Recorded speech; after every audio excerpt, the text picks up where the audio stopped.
£20 million for the Scottish Government through the Barnett formula, on top of a record settlement in June this year. We're also investing in transport for city regions and £5 billion in deprived neighbourhoods through the Pride in Place programme, with some of that money going to Scotland.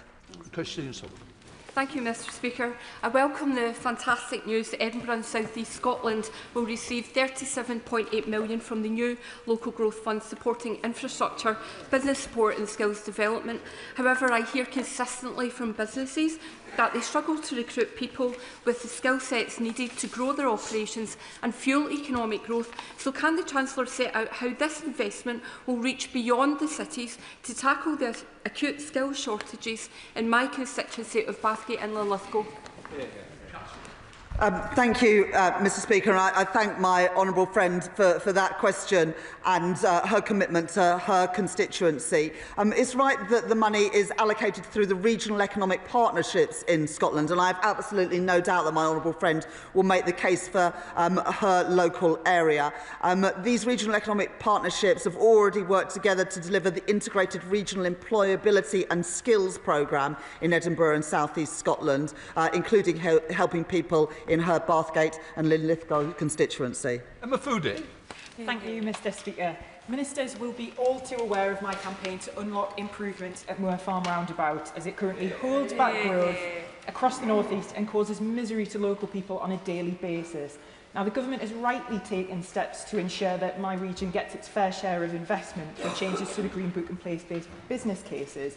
But will the Chancellor please meet with me ahead of the road investment strategy to ensure we finally get this long overdue investment in a critical piece of North East infrastructure? I thank my honourable friend for that question. I know that she has been a tireless campaigner for the Moor Farm roundabout, which does hold back growth and prosperity, and it holds back both commuters but businesses too.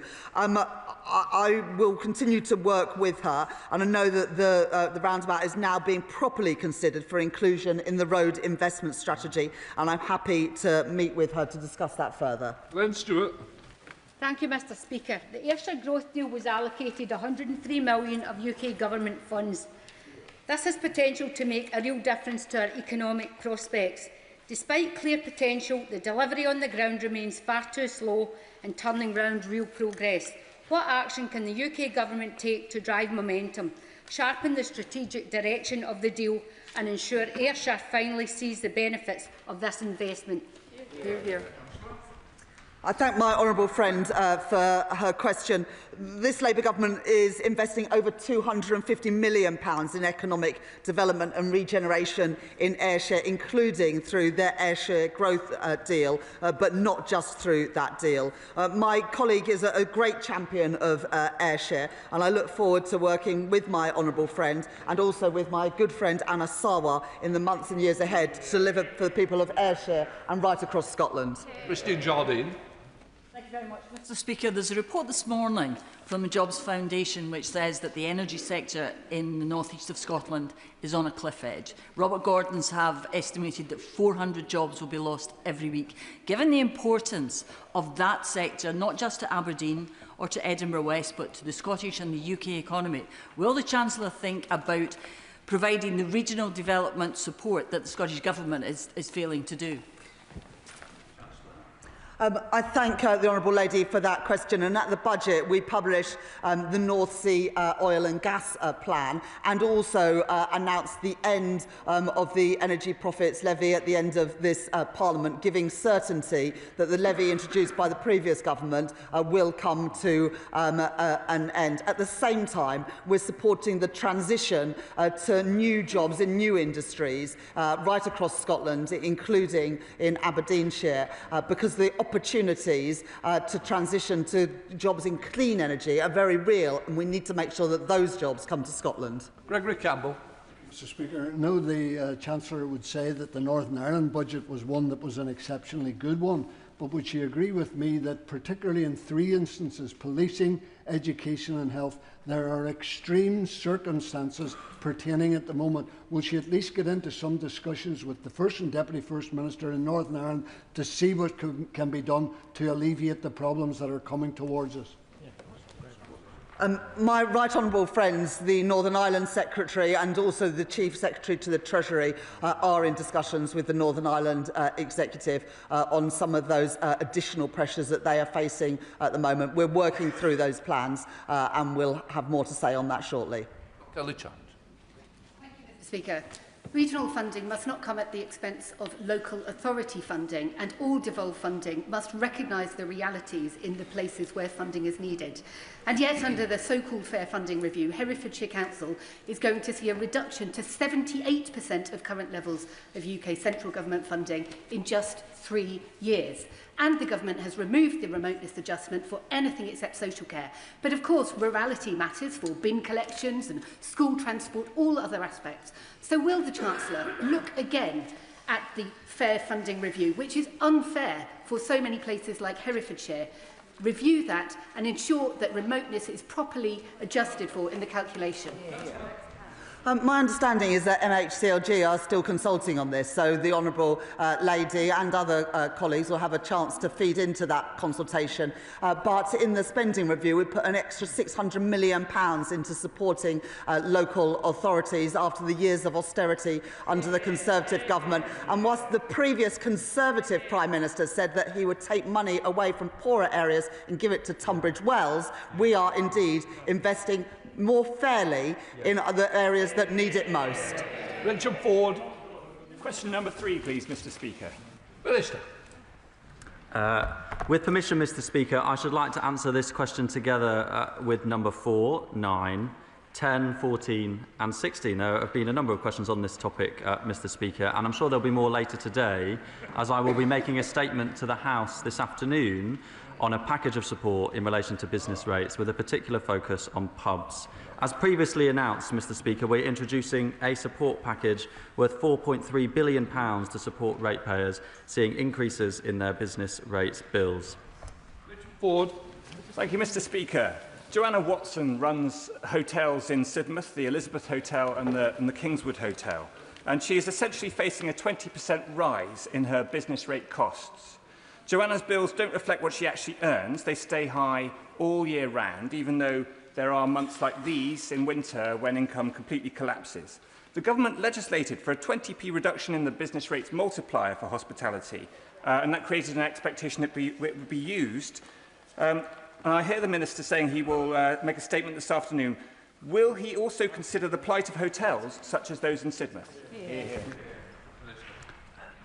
We have considered the challenges that hospitality businesses and businesses on our high streets have faced, Mr. Speaker. That's why we put in place the £4.3 billion of support at the budget. But we do recognise that there are concerns as to how hotels are valued for business rates, and that will be one of the items that I'll be talking about in the statement later today. Paula Barker. Thank you, Mr. Speaker, and a very speedy recovery for you and your leg. I recently visited the wonderful Aura Salon in my constituency and spoke to the owners, Victoria and Janice, who have owned the business for 24 years and are the hub of their local community.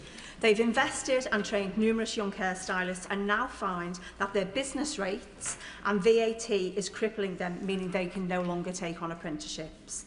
Victoria and Janet told me that the VAT rate they pay is unbalanced compared to other sectors that claim back VAT. Can the Chancellor please advise what can be done to help salons like Aura and others who are part of our Save Our Salons campaign? And is there any plans for an affordable apprentice scheme in the hairdressing sector?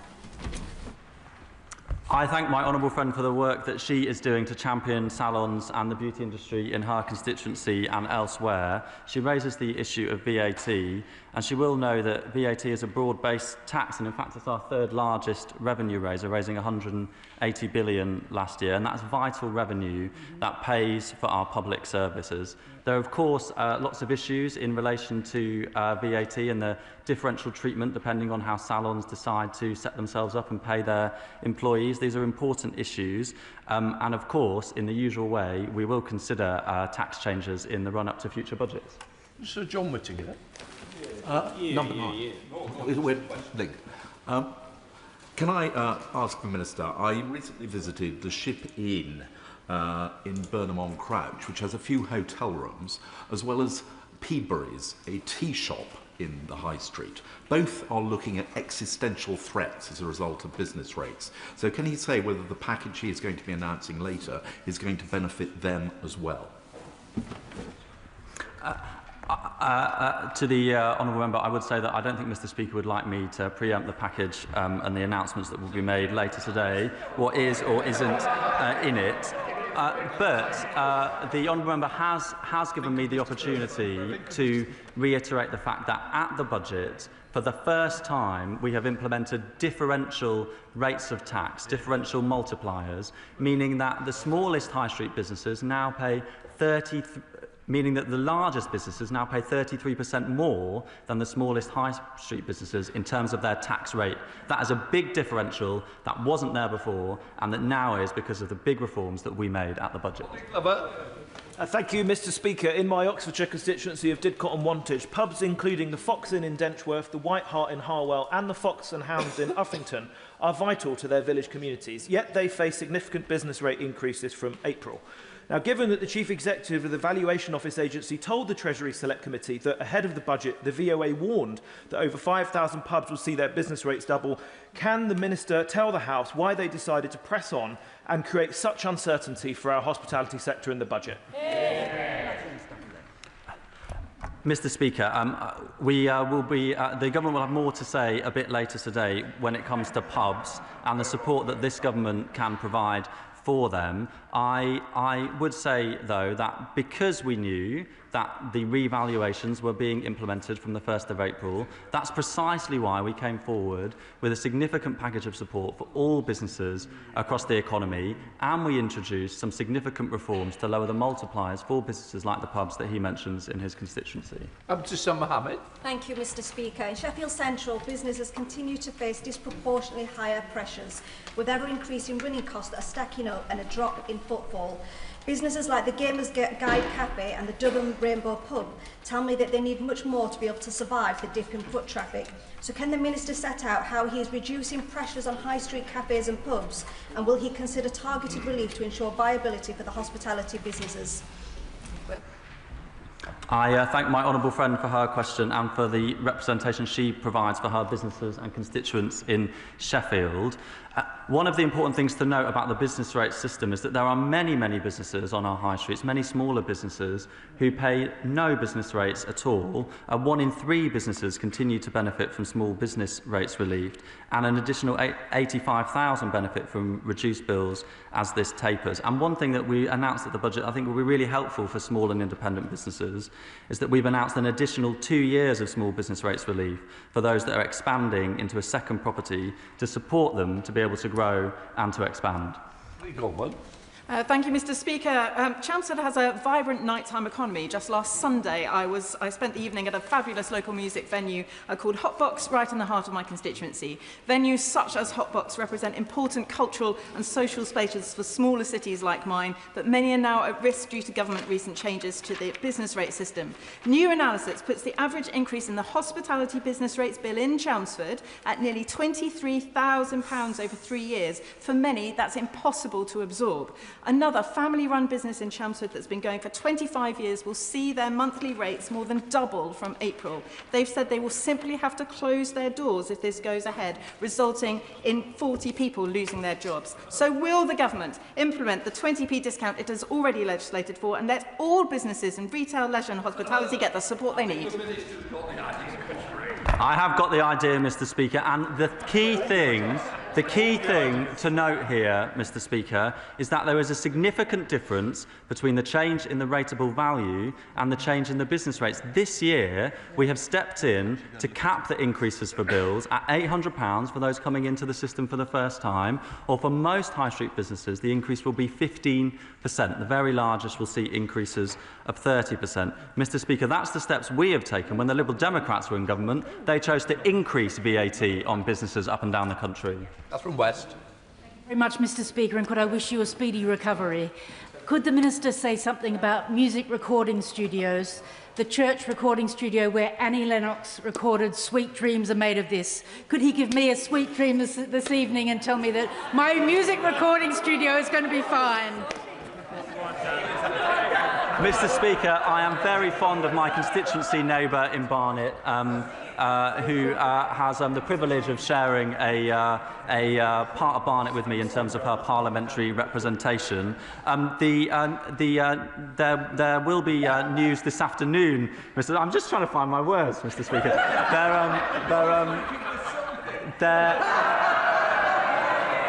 I hope that the microphone picked that up. We will be making further announcements this afternoon, Mr. Speaker, specifically focused on pubs. But I do understand that there are businesses all across the economy who will have seen increases in their rateable values since the pandemic, and that's precisely why we've stepped in with the support package that we have.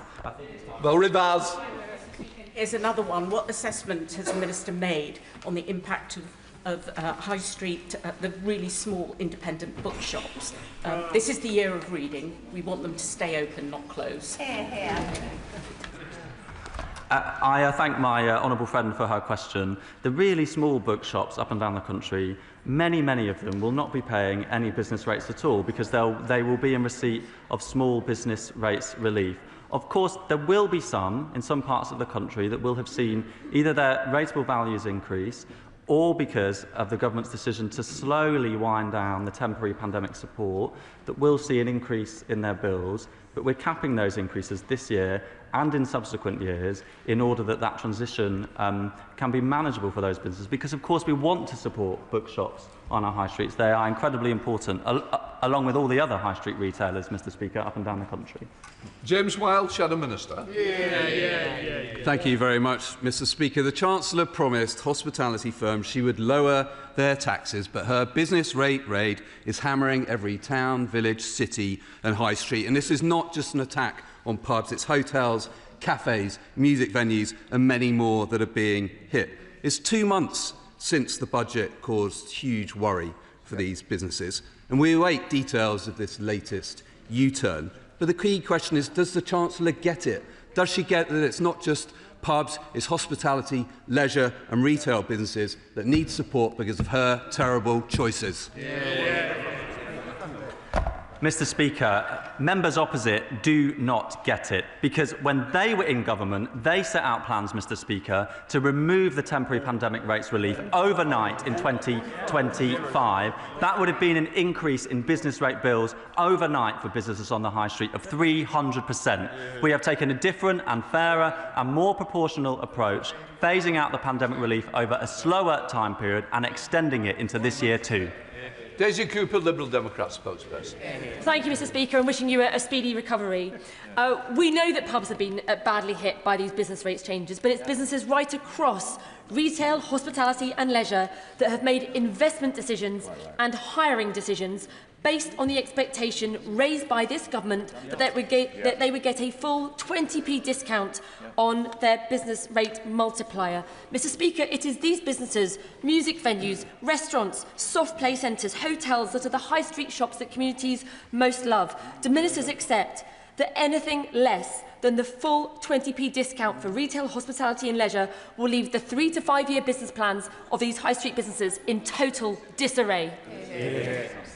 Mr. Speaker, we announced a 5p reduction in the multiplier on top of the 7p or thereabouts reduction that was taking place as a result of the revaluation more broadly. And, Mr. Speaker, that's a £900 million transfer of underlying rates liability away from the smallest high street businesses towards the online giants and the largest properties. When the Liberal Democrats had the chance, when the Conservatives had the chance, they kept the tax rates the same. We have introduced significant reform. We started the work of that reform at the budget, and of course we will continue conversations in the months ahead. Cooper. Thank you, Mr. Speaker. I'm afraid that businesses up and down the country know that the government raised their expectations and then dashed them. But this whole sorry saga has been an absolute shambles. And the question remains, why was it that ministers were so blindsided when the VOA has confirmed that they were providing data drops over a period of 12 months? Will ministers use the opportunity in 90 minutes or so to answer all of the questions that opposition MPs have asked to explain what they knew and when? Yes, happily. Joe White. Question number 5, Mr. Speaker. Minister. Mr Speaker, the Government provides a wide range of loan support for SMEs through the British Business Bank. This includes the Start-up Loans Programme and the Growth Guarantee Scheme, the latter of which recently supported over 4,000 businesses and over 65,000 jobs right across the country. Joe White. Thank you, Mr Speaker. I recently met Matthew Pendleton, who owns Appetizer Dog Treats, a high-quality dog treat company, a company that grew legs because processed dog food made his pet dog violently ill. Matthew now needs the finances so that he can continue to expand, employ more staff and get Appetizer on the national pet food map. I want to see businesses like this succeed in my area, and Matthew's small ask is, will the Government step in with the offer of an underwritten loan? Mr Speaker, I'm very grateful to my honourable friend for her question. She is, of course, a tireless champion of businesses in Bassett Law, and I wish her a happy birthday for yesterday as well, Mr Speaker. The recent spending review, the Government extended the Growth Guarantee scheme, enabling £5 billion worth of loans over the next 4 years. This will support businesses like those my honourable friend mentions, and I'd be more than happy to meet with her to talk about how her constituent might further access this support. Thank you, Mr Speaker. First, of-a-kind technologies like drift energy in Bath face serious investment challenges and difficulties accessing grant funding under any government department. Drift are groundbreaking renewable energy innovators that could rapidly scale and contribute to the UK's energy independence. What is the government doing to ensure that especially first-in-kind technologies receive the support they need here in the UK rather than being forced to go abroad? Mr Speaker, I'm grateful to the honourable member for her question. As she may well know, at the spending review we increased the financial capacity of the British Business Bank to £25.6 billion, and there are a number of ways in which the British Business Bank will support those like the company that she refers to. Dave McKelly, Chair of the Select Committee. Thank you, Mr Speaker. As well as the British Business Bank, the National Wealth Fund is a crucial part of where taxpayers' money is important for investment. And I welcome the Government's response to the Select Committee's report on this issue. But could the Minister give some indication about when the National Wealth Fund will have the ability to borrow from private markets in order to increase its independence, funding for infrastructure and get the taxpayer off the hook? Mr Speaker, I'm grateful to the right honourable member for her question. It's absolutely right that we have increased the amount of funding going into the National Wealth Fund. My understanding is we haven't set a date as to the specific question that she refers to, but I'm more than happy to write to her with further information to the extent it exists. Tim Farron. Mr Speaker, has the Minister done an assessment of what proportion of funds given out through grant funding through the British Business Bank are going to the smallest of businesses? 1 in 4 people in the workforce in my constituency work for themselves. And I wonder to what extent she is working to ensure that smaller businesses, those employing 10 people and fewer, which is the very bedrock of our economy in the lakes and the dales in Cumbria, even know about the availability of these loans and can be talked through the difficult process of applying and receiving it so we can invest in rural communities like ours, where, as I say, so many of those people in the workforce are working either for themselves or for a very small business indeed.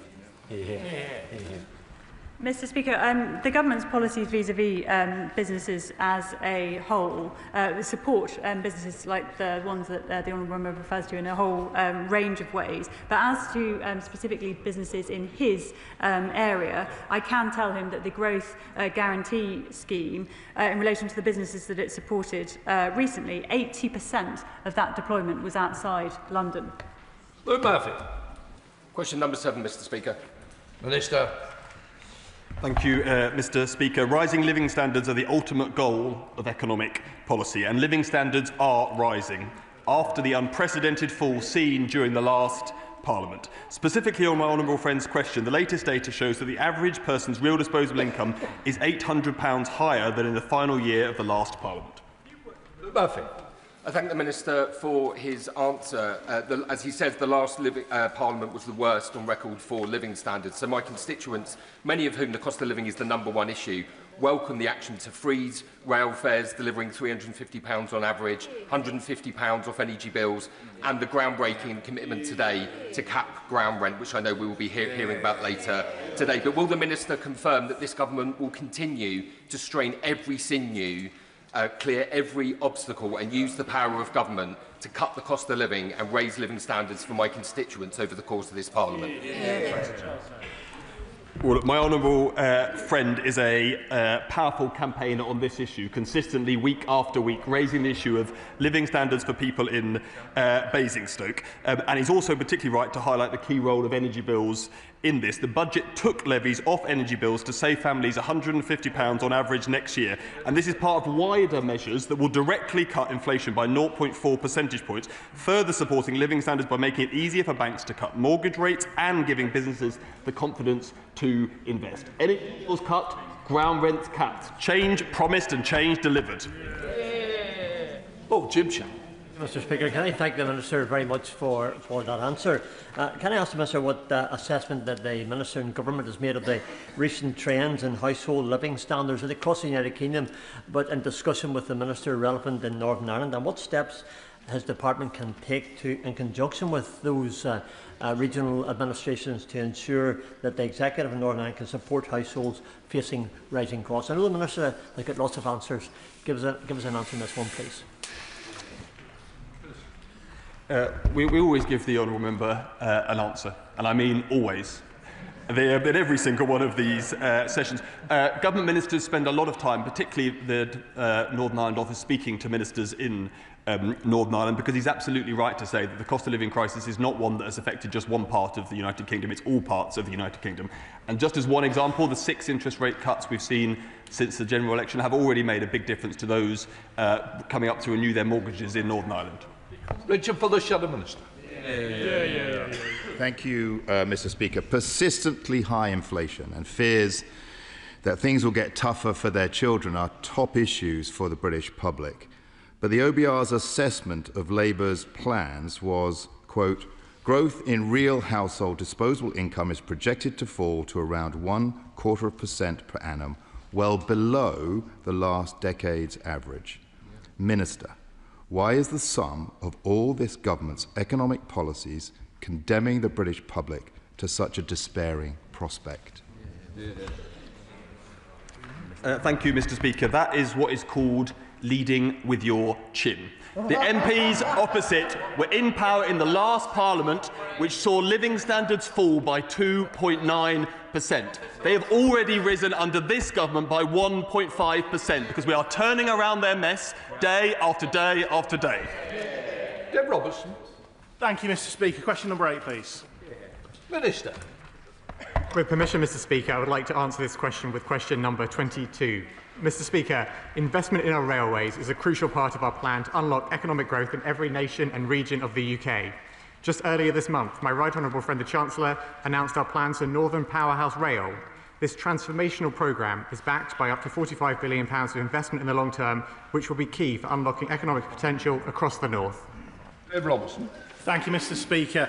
People across Lichfield, Burntwood and the villages are delighted that this government has funded the Midlands Rail Hub project, meaning a doubling of the number of trains from Lichfield to Birmingham every hour. Ministers could go even further, though, by investigating the reopening of the Derby, Burton, Lichfield line, including a stop at in Olry for the National Memorial Arboretum. Despite warm words from my predecessor, no business case exists for this. So can the Minister confirm that this Labour government is not done investing in transport in the Midlands, and will he look again at the Derby, Burton, Lichfield line? Well, I thank my honourable friend for highlighting the value of the Midlands Rail Hub, which we invested in at the spending review. And of course, we are determined to invest more in transport in the Midlands. And indeed, at the spending review, the government committed to investing